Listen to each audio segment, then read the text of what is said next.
우리가 살다 보면 똑같은 돌인데 다른 종류의 돌을 만나게 돼요. 영상 한번 띄워줄까요? 저렇게 딛고 건너갈 수 있는 디딤돌을 만날 수 있는가 하면 미끄러져 넘어지는 걸림돌을 만나기도 합니다.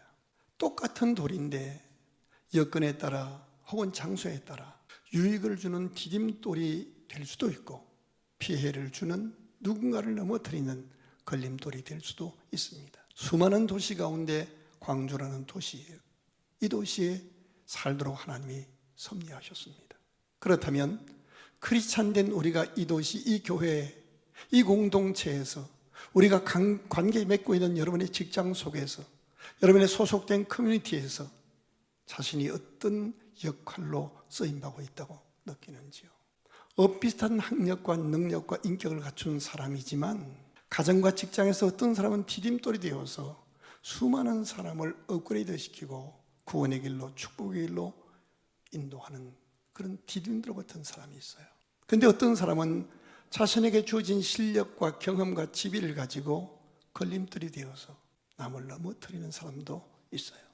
디딤돌이 되는 사람은 징검다리와 같이 많은 사람을 그 자신을 밟고 건너갈 수 있도록 도와주는 사람이 되어서 수많은 사람을 복되게 합니다. 에스겔에서 41장 25절 말씀 같이 보겠습니다. 시작. 이 성전 문에 그룹과 종려나무를 새겼는데 벽에 있는 것과 같고 현관 앞에는 뭐가 있더라? 나무 디딤판이 있습니다. 하나님이 에스겔에게 이 환상을 보여준 배경이 있어요.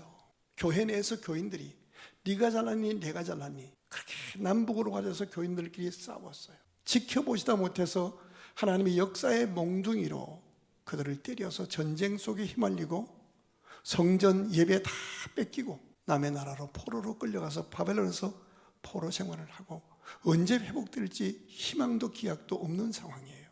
이 절망의 나락에서 에스겔이라는 젊은 25살 먹은 청년이 만 5년 동안을 나 홀로 그발강가 언덕에 올라앉아 홀로 예배를 포기하지 않고 예배 생활을 합니다. 그렇게 섬겼던 그날 그에게 아무리 은혜를 받고 섬겨도 교인들이 말을 듣지 않아요. 급기야 젊은 아내가 갑자기 죽어요. 홀로 남아요. 그래도 포기하지 않고 사역을 계속해요. 그랬더니 하나님의 어느 날 에스겔에게 환상을 보여주는 거예요. 짓밟히고 없어지고 무너진 불타버린 성전, 그리고 성도들, 철부지하고 미숙했던 성도들이지만 하나님의 은혜 가운데 회복된 성전의 모습을 환상 가운데 잘 지어진 건축 조감도 모습을 보여주시는 것이 에스겔서 40장 이하의 내용이에요. 그 가운데 41장에 보니까 회복된 성전에 독특한 기구가 하나 놓이는 거예요. 다시 띄워줄래요? 현관 앞에는 뭐가 있어요? 나무 디딤판이 있는 거예요. 성전 안에 들어가면 하나님의 용서, 하나님의 구원, 하나님의 영광을 체험할 수 있어요.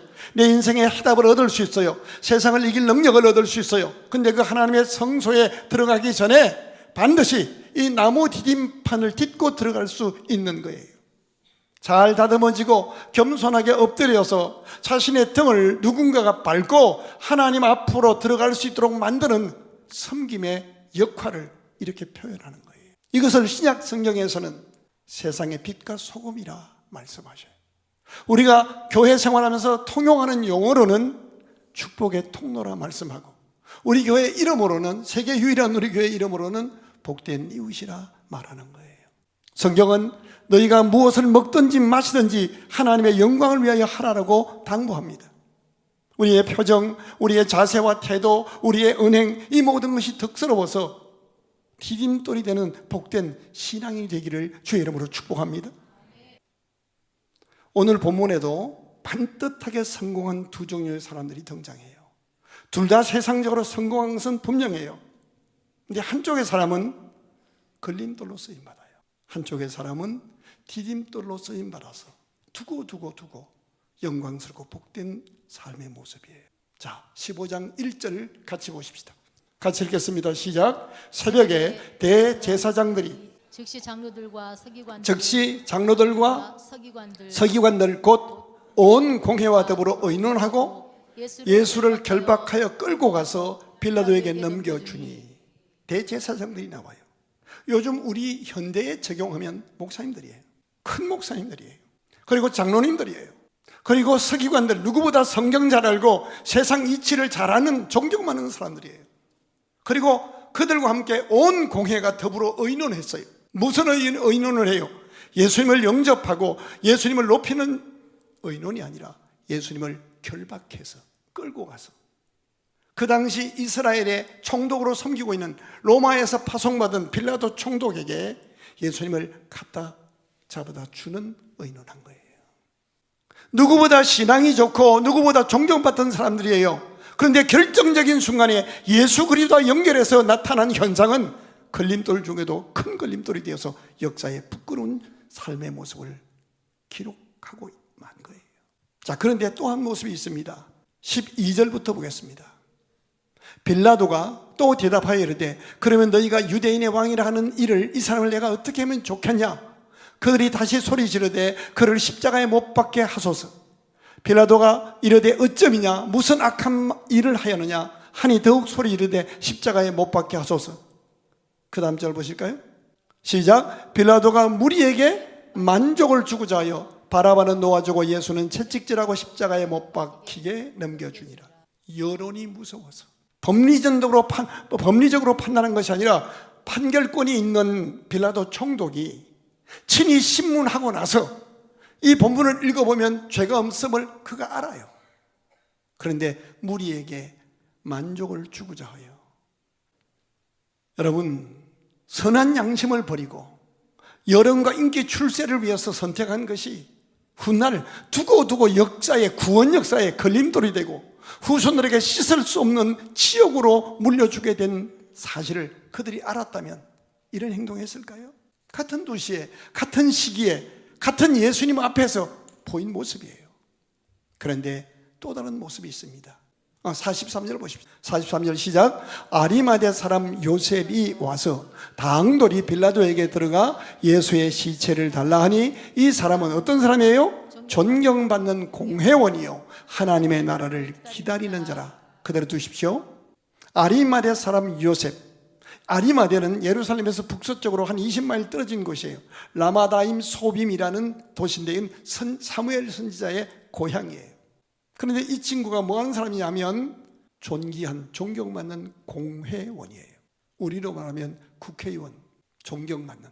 그 다음에 마태복음 27장 57절에 보면 그는 부자라 그래요. 돈도 많아요. 그런데 또 누가복음 23장에 보면 선하고 의로운 사람이라 그래요. 그리고 오늘 본문의 43절에 보면 그는 하나님의 나라를 기다리는 사람이라. 의미가 뭐예요? 이 세상이 전부가 아닌 것을 그는 안다는 거예요. 삶이 죽음으로 끝나는 것이 아니라 죽음 연후에 하나님이 예비하신 본향집이 있고 그 하나님의 나라가 임하고 있는 것을 안다는 거예요. 출세했으나 이 땅이 전부로 살아가는 사람이 아닌 하늘에 속한 사람이라는 거예요. 사실 이 사람도 처음에는 시국이 이상하게 돌아가고 예수님이 시국 사범으로 몰려서 가장 사형제도 가운데 극형인 십자가에 매달려 죽임을 당하는 사건이 일어났을 때 그도 여론이 무섭고 그래서 잠깐 숨습니다. 이틀이 지난 후에 자신의 신앙 양심과 신의를 따라 움직입니다. 예수님의 시체를 달라고 해서 장례를 지냅니다.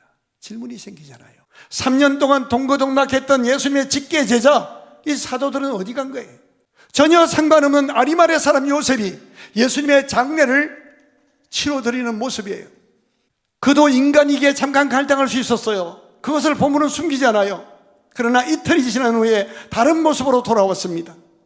그리고 믿음으로 영혼을 향한 선택을 하고 축복의 뒤점들이 되었습니다. 종려주일 아침에 이 두 사람, 니고데모라고 하는 사람과 아리마대 사람 요셉이라는 사람, 두 사람이 우리 교회에 와서 이 본문으로 간증해 준다면 우리에게 무슨 교훈을 해줄 수 있을까요? 그런데 이 니고데모라고 하는 사람도 담대하게 유대인의 장례법을 따라서 장례에 필요한 향품을 구입해서 예수님 앞으로 온 거예요. 그래서 아리마대 사람 요셉과 니고데모라고 하는 이 두 사람이 힘을 합쳐서 장례를 잘 모시게 된 거예요. 니고데모도 아리마대 사람 요셉도 현실 앞에서 잠깐 갈등하고 고민했어요. 그러나 그들은 주께로 돌아와 주님 앞에서 믿음으로 결정하고 거룩한 디딤돌의 인생을 시작하게 된 거예요. 믿음의 내용, 예수가 어떤 분인지를 히브리서 1장부터 10장까지 자세하게 설명해요. 그렇게 설명하고 나서 11장에 그 믿음으로 어떤 현장 속에서도, 어떤 사회 분위기 속에서도 믿음을 따라 승리하고, 그래서 영웅들의 반열에 기록된 사람들을 쭉 소개해요. 믿음으로라는 단어가 우리 눈에 시선을 주목시키게 만들어요. 여러분이 이름 석자를 딱 떠올리면 믿음으로 산 분이야. 이렇게 믿음이라는 단어가 옳지. 직분은 장로군사 목사인데 얼마나 사람이 계산적인지 그렇게 할 수 있잖아요. 다시 한번 따라합시다. 믿음을 따라 결단하고 사랑으로 축복하며 살아다오. 어떤 믿음이에요? 히브리서 11장 3절 시작. 믿음으로 모든 세계가 하나님의 말씀으로 지어진 줄을 우리가 아나니. 눈에 보이는 것은 그게 전부가 아니라는 거예요. 지으신 하나님의 뜻이 있다는 거예요. 그리고 그 다음 절 읽어보실까요? 시작. 그분은 창조주 하나님이요, 그분은 우리를 지으신 자시요, 그분은 천에 하나 만에 하나 우리를 지명하여 부르신 자시요, 예수 믿어 구주와 주님으로 영접하여 거듭나게 하신 자시요, 성령으로 너는 내 것을 인치시고 우리가 하나님 앞에 갈 때까지 성령으로 우리에게 기름 부으시고 각양 좋은 은사로 나타나 주셔서 그리스도인답게 살게 하시고 100번 넘어져도 101번 일으키셔서 주님 앞에 본향에 설 때까지 이끌어 주시는 우리의 주인이요, 우리를 온전케 하시는 살아계신 주님입니다. 이 예수를 믿는 믿음으로 살아달라는 거예요. 믿음으로 산다는 것은 오늘 우리 앞에 작고 큰 결정들을 해야 할 때 정말 내가 믿음으로 결정하고 이걸 하나님이 기뻐하실까 생각하고 결정해서 그것이 하나님께는 영광이요 후손들에게는 두고두고 복이 될 수 있도록 하라는 거예요. 그리고 짧은 인생 다 마치고 하나님 오라가는 그날 두려움 없이 찬양하며 주의 품에 안기고 하나님 앞에 갔을 때에 면류관 받아 쓰는 그것을 믿음이라 말합니다. 한 번만 더 옆에 분하고 인사하십시다. 믿음을 따라 결정하고 사랑으로 축복하며 삽시다. 시작. 하나 더 있습니다. 46절을 보십시다. 요셉이 세마포를 뭐해서? 사서 예수님을 데려다가 그 죽은 예수의 시신을 내려서 그것으로 뭐해서? 싸서 바위 속에 판 무덤에 넣고, 자, 저를 좀 사서 싸서 자기 바위 틈, 자기가 훗날 죽어서 자기가 묻힐 그 납골당, 대리석 납골당에 자기 대신 누구를 묻은 거예요? 예수님을 모신 거예요. 의미가 뭐예요? 요셉은요 그냥 믿음 좋은 게 아니라, 좋은 사람이 아니라 준비하며 산 사람이에요. 늘 자신의 죽음을 준비했던 거예요. 젊은 사람인데 무덤도 준비해놔요, 수위도 해놔요. 다 준비했어요. 그만큼 인생을 진지하고 깨끗하게 살아간 사람이었다는 반증이에요. 어제나 오늘이나 동일하신 주님은 오늘 여기서도 21세기 요셉처럼 준비하는 사람을 귀하게 사용하시고 자신의 몸을 그분에게 맡기시는 거예요. 우리가 준비해야 할 것 가운데 제일 중요한 것이 있습니다. 오늘 본문 15장 42절 한번 읽어봐요. 시작. 이날은 준비일 곧 안식일 전날이라. 안식일을 준비하는 날을 이 유대 사람들은요 준비일이라고 그러는 거예요. 제가 토요일 하면 여러분은 준비일 이렇게 화답합시다. 토요일. 다시 한번 토요일. 옆에 분하고 인사해요. 양심이 찔리지. 토요일 날 예배를 준비하는 게 아니고 준비하는 날이 아니라 자기가 스스로 타락할 준비를 해요. 가만히 있다 토요일 날 여고 동창한테 전화해. 유대인들은 안식일 전날을 예비일이라 부르며 소중하게 그날을 준비했어요. 사실 우리가 주일날 예배당에 오는 복장, 자세, 표정 그 이상으로 죽을 수 없어요. 웰다잉 그렇게 얘기하잖아요. 오늘도 교회 오면서 세상에 예배당에 오면서 불평불만 한 사람 있을 거예요. 예배당에 와서 주님 앞에 예배드리고 있는 현장에서 봉사하고 있으면서도 불평한다면 그 사람의 마지막 역시 오라 하는 그날도 왜 박 집사는 안 오라고 나만 오라고 그래요? 이렇게 원망하면서 대들 거예요. 오늘 여러분은 토요일에 주일을 위해서 뭔 준비하나요? 주일은 하늘의 은혜와 복을 받는 날입니다. 믿으시면 아멘. 주일은 세상을 이길 힘을, 내게 맡긴 사명을 감당할 능력을, 내 가슴에 칼을 꺾고 상처를 준 사람도 용서할 수 있는 하늘의 능력과 은혜를, 하늘의 복을 받는 날이에요. 축복의 깃발을 딱 꽂아놓고 아무에게도 이 깃발을 빼앗기지 않으리라 다짐하십시오. 물론 세상이 그리 만만찮은 것 저도 알아요. 주의를 못 지키는 심정이 오죽하겠어요. 그러기에 주님은 비둘기처럼 순결하되 뱀처럼 지혜로우라고 말씀드려요. 세상 속에 살고 있지만 나를 지으시고 나를 기다리시며 하늘의 은혜와 은사와 각양 좋은 은혜와 복으로 온전하게 하시려고 기다리시는 주의를 잘 준비해서 하나님을 영화롭게 기쁘시게 하고 하나님이 예비하신 복을 받을 때에 우리의 목에 걸려있는 멍에를 꺾어주시고 우리 삶에 드리워져 우리 발목을 잡고 있는 결박을 끊어 자유케 하셔서 사슴의 발처럼, 노인 암사슴의 발처럼 기뻐 뛰며 노래하게 만드시는 하나님은 살아 계십니다. 절대로 준비하는 사람을 하나님이 쓰십니다. 주일이 우리에게 언젠가는 마지막 주일이 돼요. 꼭 부탁드려요. 주일은 하늘의 은혜와 복을 받는 날이에요. 사람이 감당할 시험밖에 허락지 않으셨고 시험 당할 즈음에 그리스도 안에서 피할 길을 내시는 하나님이세요. 엿새 동안 일하여 돈을 벌지만 세상을 이기고 벌은 돈을 관리할 수 있는 지혜와 능력은 주일날 예배를 통하여 죽음을 이기시고 부활하신 성령으로 은혜를 입을 때 가능한 거예요. 이 말을 뒤집으면 아무리 실패했어도 하나님은 우리를 실패자로 되지 않으셔요. 다시 사랑받는 잔으로 회복되기를 원하셔서 이런 번씩 7번이라도 용서하시고 새롭게 하시는 하나님이셔요. 준비하셔요. 우리 옆에 분하고 인사합시다. 주일을 절대로 뺏기지 맙시다. 시작. 내가 주의 일하면 하나님은 내 일을 해주셔. 내가 내 일 한다고 하나님의 일 등한시하면 아무것도 되는 게 없어요. 하나 더 있습니다. 42절 읽겠습니다. 시작. 이날은 준비일 곧 안식일 전날이므로 저물었을 때, 그 다음 절에 보니까 저물었을 때 찾아가서 유해를 달라고 해서 장례를 지내요. 이게 굉장히 중요한데 신명기 21장 한번 읽어봐요. 21장 22절 시작. 사람이 만일 죽을 죄를 범하로 네가 그를 죽여 나무 위에 달거든 그 시체를 나무 위에 밤새도록 두지 말고 나무에 달린 자는 그날 저녁 지나기 전에 장례를 지내라는 법이 있는 거예요. 그래서 아리마대 사람 요셉과 니고데모가 빌라도를 찾아가는 거예요. 다시 말하면 오늘 주어진 때를 놓치지 말라는, 천하범사의 기한과 때가 있습니다.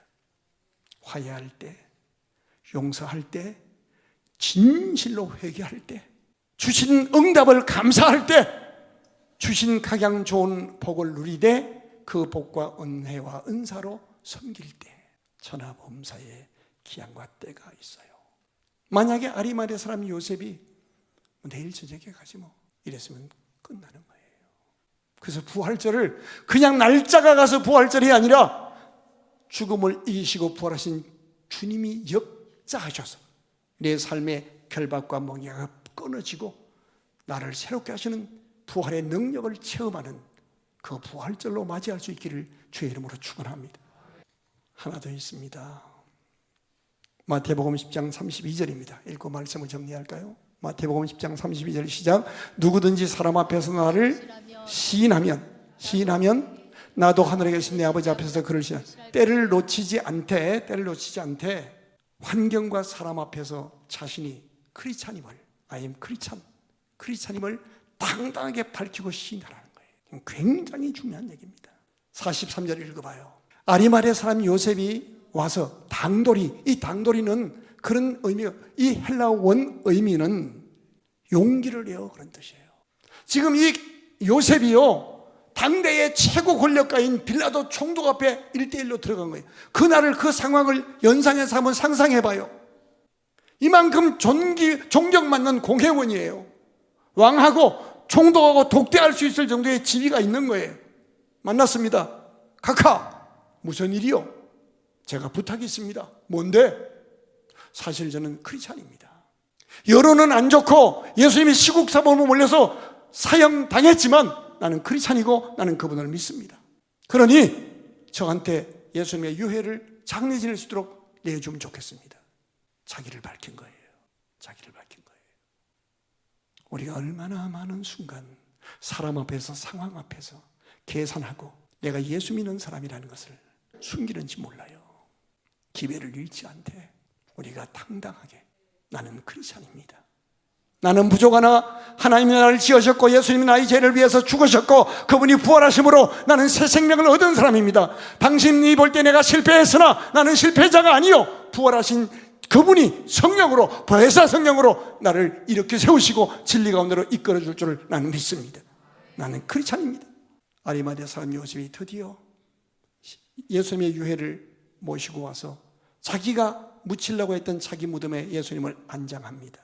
그렇게 안장을 마치고 나서 그의 가슴에 얼마나 울컥한 감동이 있었겠어요. 내가 무엇이간데 이런 엄청난 장례를 지낼 수 있도록 이 영광을 저에게 주셨나이까.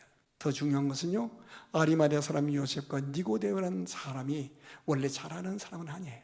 둘이 함께 힘을 합쳐서 예수 제대로 믿으면 나타나는 현상 하나가 서로 위하여 용서하고 기도하고 축복하며 서로 사랑할 수 있는 기간이에요. 그런 모습이에요. 하나 더 있어요. 가장 중요한 교훈은요, 끝까지 품격 있게 마지막에 아름답고 복되게 해요. 따라합시다. 끝까지 품격 있게 마지막이 더 복되게. 우리 교회 목회자든 평신도든 우리 교회 문을 열고 들어오는 어떤 분도 그가 어떤 모습을 보여도 우리가 끝까지 축복해서 포기하지 않고 예수님의 사랑처럼 자기 사람을 사랑하실 때 끝까지 사랑하시느라 사랑해서 그가 목사답게 장로답게 그의 뒷모습이 복되고 영광스럽게 물러날 수 있도록, 그것이 우리 교회의 거룩한 문화가 되기를 주의 이름으로 축원합니다. 우리가 잘 사는 건 중요하지만 무슨 일을 하다가 끝내는 것도 귀합니다. 잘 마무리하고 바톤 터치하고 영광스럽게 끝낼 수 있도록 노력해야 합니다. 넘어지셨나요? 기죽지 마세요. 예수님이 죽으시고 부활하셨어요. 그분 손잡고 다시 넘어진 그 과목, 넘어진 그 자리에서 일어나십시오. 나는 크리스찬이다. 내 힘으로 사는 사람이 아니라 하나님의 은혜로 사는 사람이다. 나를 위해 죽으시고 부활하시고 내 속에 인치시고 나와 동행하시고 감당케 하시는 예수님과 함께 사는 사람이다. 하나님이 베풀어진 그 복을 가지고 정말 나누며 사시되 오늘을 놓치지 마십시오. 언젠가 주님께서 오라 하는 그날이 영광스러운 날이 되었으면 참 좋겠습니다. 웃습니다. 여러분은 디딤돌입니까? 클립돌입니까? 여러분이 우리 교회를 어떤 이유로도 떠난 다음에 여러분의 뒷모습을 남겨진 성도들이 바라보면서 아, 그분은 믿음의 사람이었고 그분은 사랑으로 축복하며 사신 분이었다 라고 고백할 수 있으면 좋겠습니다.